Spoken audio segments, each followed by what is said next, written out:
আসসালামু আলাইকুম। Hi everyone, সবাই কেমন আছেন? আজকের দিনটা অনেক স্পেশাল, কারণ হচ্ছে মেঘলা আকাশ, মেঘের দিন।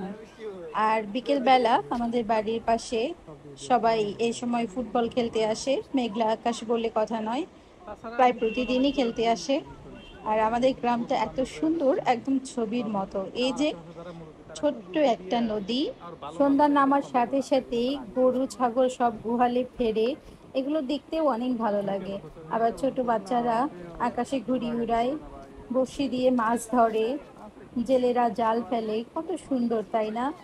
একদম স্বপ্নের মতো একটা গ্রাম। আজকেও খেলা হচ্ছে। খেলতে খেলতে বল নদীর মধ্যে চলে এসেছে, একজন পানিতে নেমে গেছে বল নিয়ে আসার জন্য। আর বল ওপার থেকে দিয়ে সাঁতরিয়ে পার হচ্ছে। আজকে কিন্তু খিচুড়ি খাওয়ার দিন। হ্যাঁ, আমি সকালে খিচুড়ি রান্না করেছিলাম, অনেক মজা করে খেয়েছি। সাইম, হুম, কেমন লাগতেছে?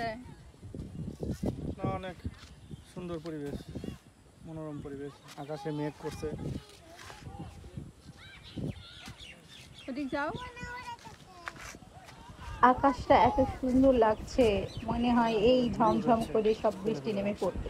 আমাদের বাড়ির পাশে যে হারে সবাই ফুটবল খেলে প্রতিদিন, আমার মনে হয় হাডুডু খেলাকে জাতীয় খেলা না করে যদি ফুটবল খেলাকে জাতীয় খেলা করা যেত, তাহলে মনে হয় অনেক ভালো হতো। কারণ হাডুডু খেলা গ্রাম বাংলার একটা ঐতিহ্য ছিল, সেটা হারিয়েই গেছে। এখন সব ছোট বড় ছেলে পেলে ফুটবল ক্রিকেট এইসব নিয়েই ব্যস্ত। তবে বেসিক্যালি আমার ফুটবল খেলা দেখতে অনেক বেশি ভালো লাগে। ফুটবল খেলা মানে খুব সহজেই বোঝা যায়।